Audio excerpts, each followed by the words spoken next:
The night Louisa Dunne died, the rain fell harder than ever. It poured down in sheets as if the sky itself were mourning the tragic end of an innocent life. No one knew it yet, but Louisa's death would remain a mystery, a case so cold, so puzzling, that it would haunt the halls of justice for nearly 6 decades.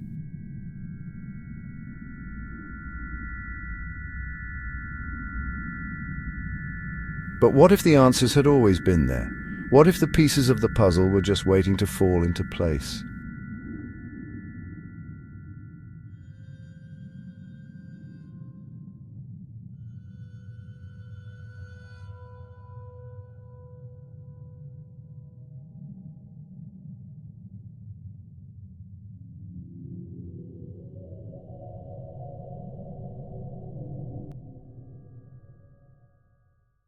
It was a normal autumn night in Bristol. The streets were empty, save for the occasional pedestrian walking by the small terraced homes. Louisa Dunne, 75, was alone.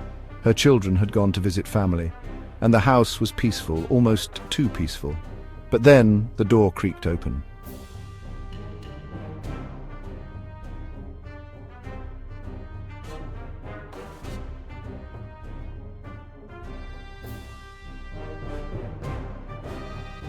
Who was this mysterious intruder? What was their motive? Was it a robbery gone wrong or something more sinister? When Louisa's body was discovered the next morning, it seemed like a tragic accident, a burglary gone horribly wrong. But something didn't sit right. The house was untouched. No valuables had been taken. Yet Louisa was dead. With no signs of forced entry, no clear motive and no weapon at the scene, the investigators were left scratching their heads. The case went cold, but it never truly left the minds of those who worked it.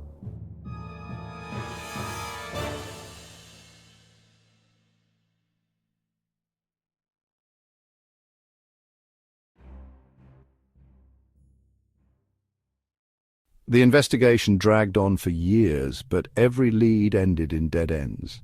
A few suspects were questioned, but no one could pinpoint a clear motive. It was as if the killer had vanished into thin air.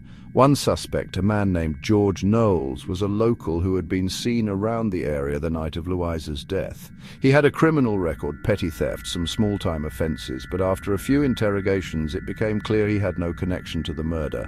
The case went cold, and the trail grew colder with each passing year. Decades passed, and Louisa's murder became one of those cold cases, forgotten, buried in the archives of an old police department. But the truth was always lurking, waiting to be uncovered. And in 2023, the breakthrough would come from a place no one expected.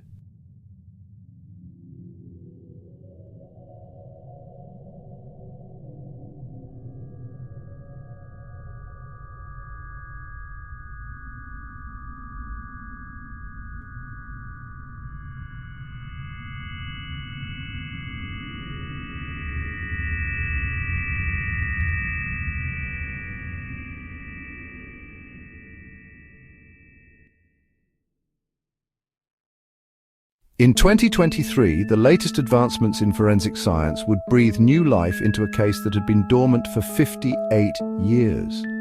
DNA testing, once only a dream in the minds of detectives, had come to change everything. It was an old sample of hair found at the scene that would turn everything upside down, a DNA match that no one could have predicted. The match came back to none other than Ryland Headley. Ryland Headley, an old man now living quietly in a small town. A man who, up until now, had never been on the radar for Louisa's murder. But how could this be? What connection did Headley have to Louisa Dunne? What no one knew at the time was that Ryland Headley had a dark history, one that was buried deep beneath the surface of his quiet, unassuming life. As news of the breakthrough spread, the questions piled up. Who was Ryland Headley? And why had he waited so long to be caught?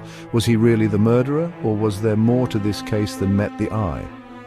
Ryland Headley had always been on the fringes of society, a petty thief, a man with a history of violence, but nothing that would suggest he could be capable of murder until now. Was there something more sinister at play?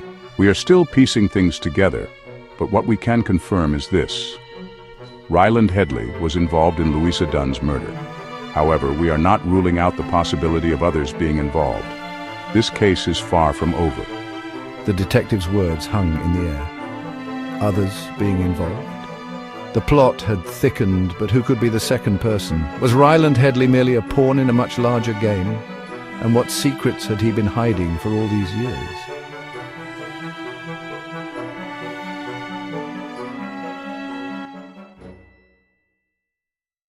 As detectives delved deeper into Headley's past, new shocking information came to light.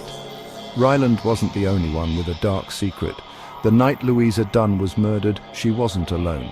There was someone else in that house that night, someone who had slipped through the cracks of the investigation, a letter that would change everything.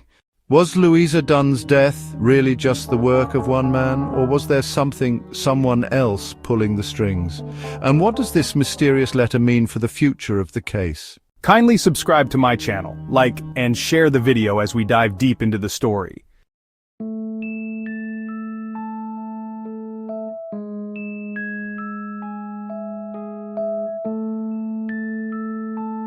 The letter that had sat unnoticed for years was now the key to everything. The mysterious words scribbled on the yellowing paper would unravel secrets that had remained buried for nearly 6 decades.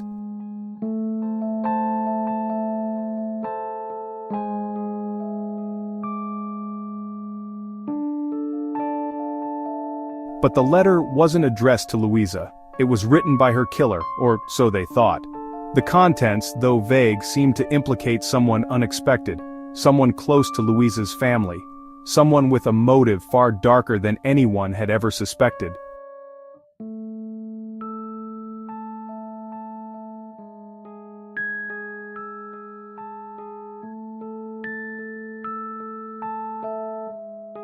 The letter mentioned a name, not Headley, but someone entirely different, Samuel Dunne, Louisa's estranged son.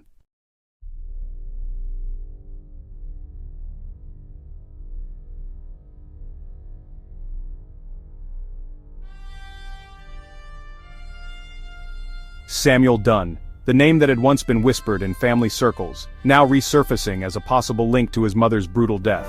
He had disappeared shortly after her murder, leaving behind a trail of unanswered questions. Was he truly gone, or had he been hiding in plain sight all along?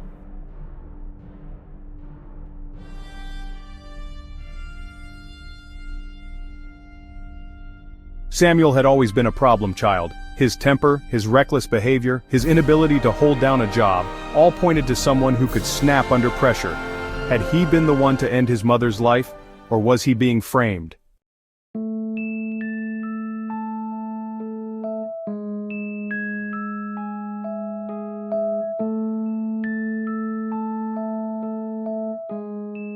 While investigators focused on Samuel, they couldn't ignore the nagging question, how did Ryland Headley fit into all of this? The DNA match was clear, but Headley's involvement seemed too convenient. What was the real story? I didn't kill her. I didn't even know her. Headley's confession sent shockwaves through the investigation. He admitted to being at the scene but not as the killer. No. Headley claimed he was only there to deliver a message from Samuel.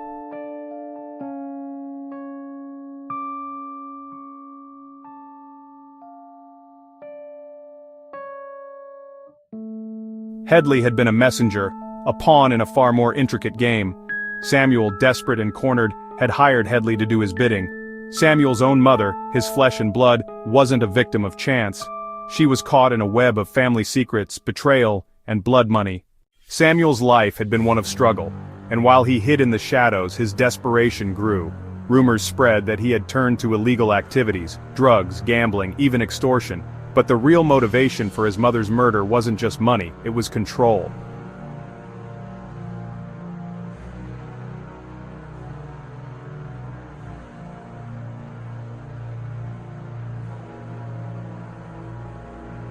Samuel had always been angry at his mother. She had been his rock, but also his greatest critic.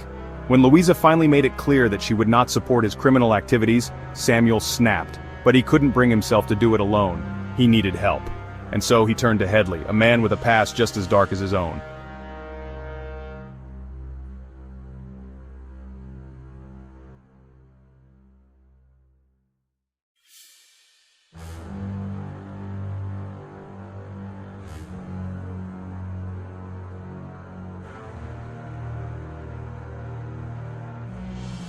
When Samuel Dunne finally resurfaced, no one knew what to expect. The truth was now out there, and it was time for him to answer for the murder of the one person who had always loved him. I never wanted her to die, I just wanted her to stop interfering with my life. She never understood. I did what I had to do. Samuel admitted to everything, the plot, the betrayal, the manipulation of Headley, but what he didn't expect was the sting of justice closing in on him.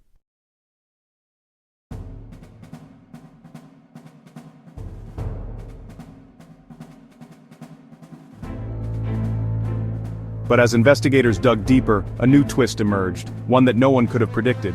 Samuel wasn't working alone. He had a partner in crime, someone much closer than anyone realized, a person who had been hiding in the shadows all along, pulling the strings.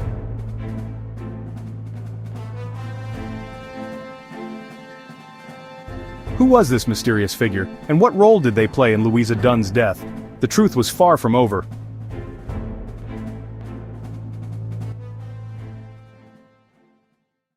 The murder of Louisa Dunne was far more than just a cold case. It was a tangled web of family secrets, betrayals, and crimes that went unnoticed for decades. As the investigation reached its final stages, one question remained: who was the true mastermind behind her death? And with a new player entering the scene, the case is far from closed.